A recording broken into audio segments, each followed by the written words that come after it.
Nalinlang ang babae ng sarili niyang mukha. Maliit naman ang mukha niya. Pero hindi niya namalaya na lumaki na pala ang katawan niya.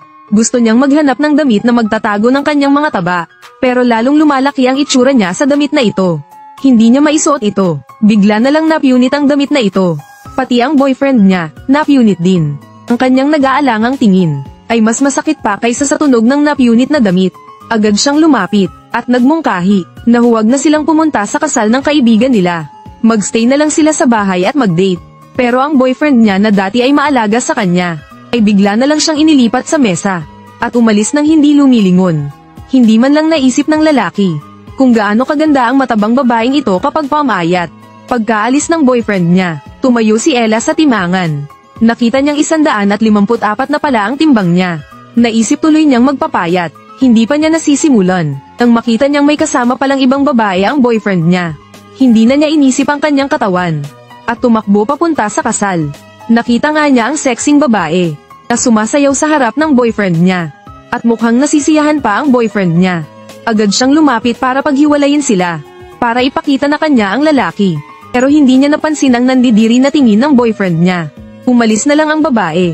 Napanatag na si Ella. Kumain siya ng kumain. Hindi na nakapagtiis ang lalaki at nakipaghiwalay na. Halata naman na. Halata ang alin. Huwag na nating pag-usapan pa. Ano ba ang halata? Wala na akong gusto sa'yo. Hindi pa nakaka-recover si Ella nang masaktan siya ulit sa sinabi ng kaibigan niya. Buntis ka ba? Pasensya na. Sorry. Parang malakas na suntok ang mga salitang iyon na tumama sa puso ni Ella. Hindi na niya napigilan ang kanyang nararamdaman at humagulgol na siya habang ang nobyo niya sa tabi, imbes na aliwin siya, ay sinundan ang sexing babaeng nakita kanina. Kung gaano siya kawalang puso ngayon, ganoon din siya magsisisi balang araw.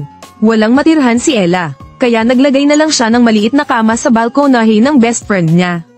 Ikinulong niya ang sarili ng ilang araw. Sa araw, kinukwento niya sa best friend niya kung gaano kasama ang ex niya. Sa gabi naman, palihim siyang umiiyak habang tinitignan ang litrato nila. Hindi na matiis ng best friend niya ang kanyang pagmumukmok kaya inaliw niya ito. May kaibigan daw siya dati na 200 pounds. Nang pamayat, umiiyak na nakipagbalikan ng ex niya. Pinayuhan niya si Ella na magpapayat. Ibalik ang ganda, para hindi siya karapat-dapat sa ex niya. Naisip ni Ella na tama ang best friend niya. Kaya agad siyang pumunta sa gym. Pero mas madaling sabihin kaysa gawin. Ginaya niya ang pag-angat ng binti ng iba. Pero pagkatapos ng 3 beses, muntik na siyang mamatay sa pagod. Nakita niya ang iba na tumatakbo. Ginaya niya rin. Pero agad din siyang napagod. At sa huli, hindi siya pamayat. Bagkos, lalo pa siyang nagutom. Gutom na gutom siya. Habang kumakain ng burger, inaliw niya ang sarili. Kailangan daw muna niyang kumain para magkalakas mag-diet. Nahuli siya ng best friend niya. Walang sabi-sabing itinapon ng best friend niya ang pagkain sa basurahan. Aalis na raw siya papunta sa ibang lungsod. Gusto niyang pamayat na si Ella bago siya umalis. Itapon mo yan. Ako na ang magtatapon. Dahil hindi siya makapag-exercise at hindi mapigilan ng kumain, naisipan niyang gumawa ng kakaiba. Pinalagyan niya ng slimang lotion ang katawan. Tapos binalot ng cling wrap na parang suman. Para daw mawala ang taba gamit ang mahika. Syempre, hindi kasama ang dibdib. Pero pagdating ng hating gabi, kumukulo na ang tiyan niya sa gutom. Palihim niyang binuksan ng ref. Pero nahuli na naman siya ng best friend niya. Kain lang ng kain. 3:00 na ng madaling araw, ito ang almusal ko. Wala ka bang disiplina sa sarili? Dahil sa autoridad ng kanyang best friend, ibinalik ni Ella ang pagkain ng labag sa loob. Pero dahil isa siyang pastry chef, araw-araw siyang napapaligiran ng samot-saring masasarap na pagkain. Kahit pinipilit niyang uminom na lang ng tubig habang kumakain ng iba. Ang nakakaakit ng ngiti sa ibabaw ng cake ay parang may mahika, na patuloy siyang tinutukso. Sa huli, hindi napigilan ni Ella ang tukso. Kumakain siya habang humihikbi. Mukhang ang susi sa pagpapapayat ay nasa pagkain pa rin. Kaya naghanap siya ng weight loss club online para makinig sa payo ng mga veterano. Pero pagdating niya doon, nagsisi siya. Parang may mali sa pakikinig sa mga matatabang nagbabahagi ng kanilang karanasan sa pagpapapayat. Parang may mali, pero hindi naman siya umuwing walang natutunan. Nakilala niya si Chubby doon. Sabi ni Chubby, dapat nating tanggapin na mataba tayo, at saka lang tayo maghahanap ng paraan para magbago. Una, mataba ako, mataba ka rin. Mataba ka rin, Miss Ella. Nasaktan si Ella sa salitang mataba. Nagkunwari siyang may kausap sa telepono at dali-daling umalis. Siguro naisip ni Chubby na nasaktan niya si Ella sa kanyang prangka na pananalita. O baka naisip niya na si Ella ang pinakamaganda. Kaya hinabol niya ito. Gusto niya sanang yayain si Ella na magsama silang magpapayat. Pero dahil galit pa si Ella, hindi niya ito pinansin. Hindi niya inaasahan na babalik si Chubby kinabukasan. Mukha itong sincere. Nang niyaya niya ulit si Ella na mag-ehersisyo. Hindi sana papansinin ni Ella. Pero kinalagad siya palabas ng kanyang best friend. Ganito nagsimula ang pagtutulungan ng dalawang mataba para gumaling. Nag-ehersisyo silang magkasama, nagpalakasan ng loob, at nagtulungan para sa ikabubuti ng kanilang mga sarili. Kahit hindi mabilis ang pagbaba ng timbang nila, bumubuti naman ang kanilang kalusugan. At gumaganda ang kanilang kalagayan. Natuto na si Ella na kontrolin ang kanyang kinakain. Hindi na siya katulad ng dati, na walang kalaban-laban sa masasarap na pagkain. Bigla niyang napagtanto, na hindi na pala ganoon kahirap ang magpapayat. Simula nang dumating si Chubby sa buhay niya, parang mas naging masaya ang lahat.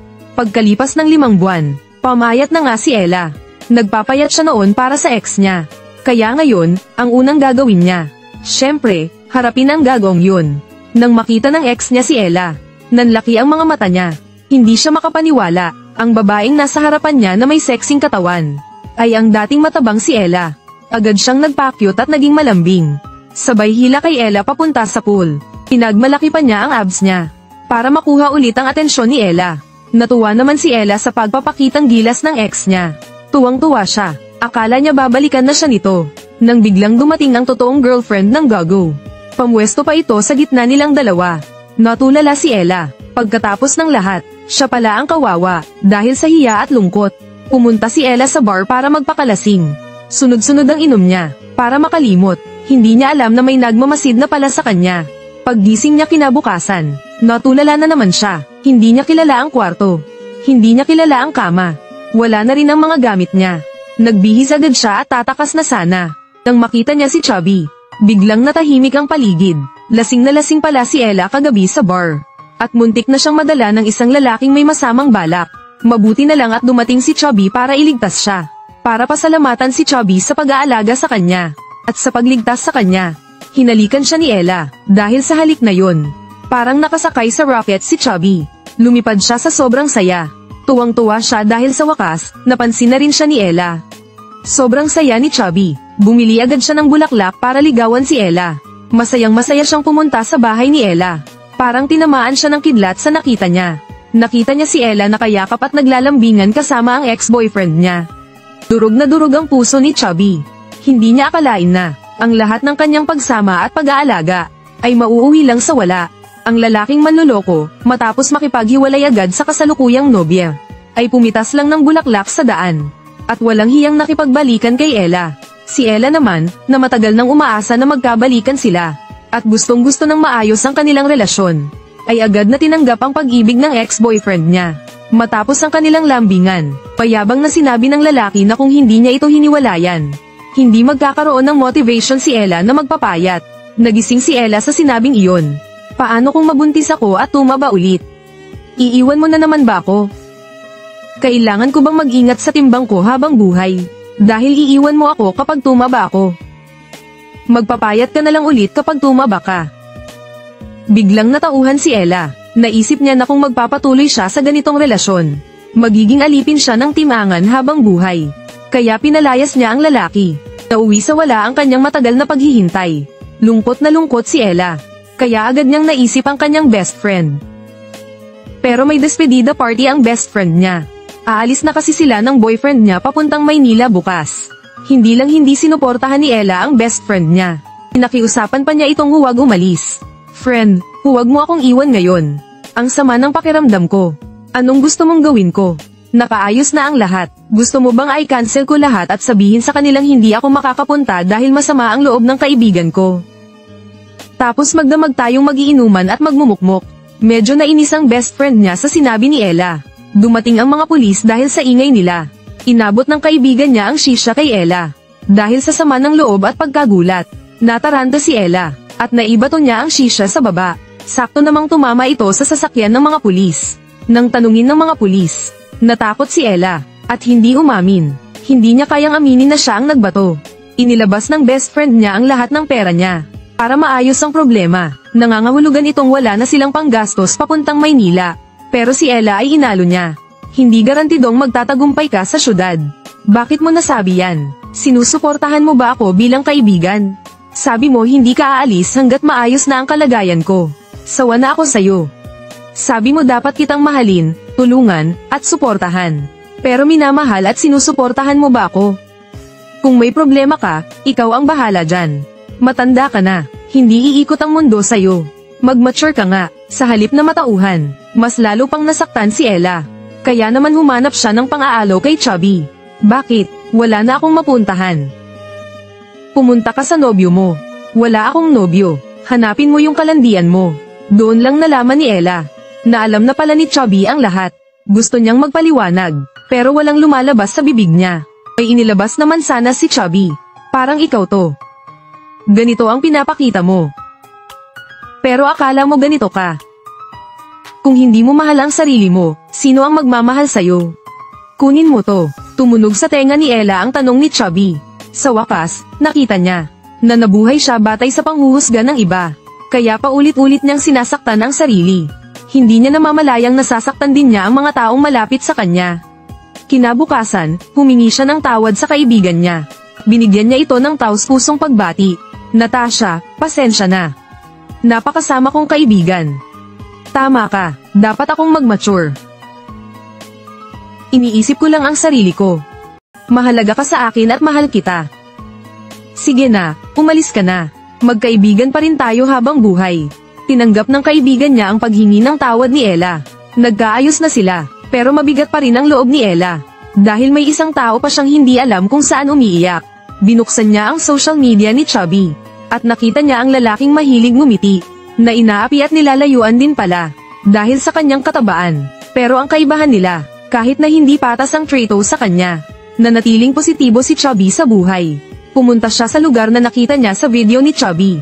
At nalaman niya, tinanggal na naman siya ng mga kaibigan niya sa grupo. Nalulunod niya ang sarili niya sa soft drinks. Lumapit si Ella at tinapon ang ininom niya. Chubby, hindi ka perpekto ang katawan. At hindi ka rin gwapo. Pero hinahangaan ko ang pagmamahal mo sa sarili mo. Turuan mo akong mahalin ang sarili ko, Chubby. Tunay kang lalaki. Gusto mo bang sumali sa kompetisyon? Tara. Kailangan ng grupo para makasali. Tara na, dali. Sa huli, ang mga dating matatabang miyembro ng club ay nakatapos ng marathon. At si Chubby, na hindi pa umayat, ay nakahanap ng pag-ibig. Ito ay isang pelikula tungkol sa pagkamulat ng mga kababaihan. Hindi ito ang tipikal na kwento ng pagpayat at paghihiganti. Sa halip, ipinapakita nito ang isang mas malalim na katotohanan. Kapag tinatrato ng lipunan ang katawan ng babae, bilang isang produktong may presyo, ang tunay na kalayaan ay ang pagtangging maging bihag ng industriya ng kagandahan. Nang nakatayo siya sa tabi ng pool suot ang kanyang sexy na swimsuit. Napagtanto niyang isa lamang siyang tropeyo para ipagmalaki ng mga lalaki. Ang mga taba na dati niyang ikinakahiya, ay hindi naman palahad lang sa pag-ibig. Ang tunay na dahilan ng kawalan niya ng kumpiyansa, ay ang pagdepende niya ng kanyang halaga sa paningin ng iba. Hindi kasalanan ng pagkakaroon ng taba. Ang mapang-ipang pamantayan ng kagandahan ang tunay na problema. At ang pagbabagong ito mula sa kawalan ng kumpiyansa patungo sa pagkamulat ay nagsasabi sa atin na ang katawan ng babae ay hindi pag-aari ng mga lalaki o ng lipunan. Ito ay kanya lamang. At ang pinakamagandang hubog ng katawan ay ang kumpiyansa at kalayaan na mabuhay para sa sarili.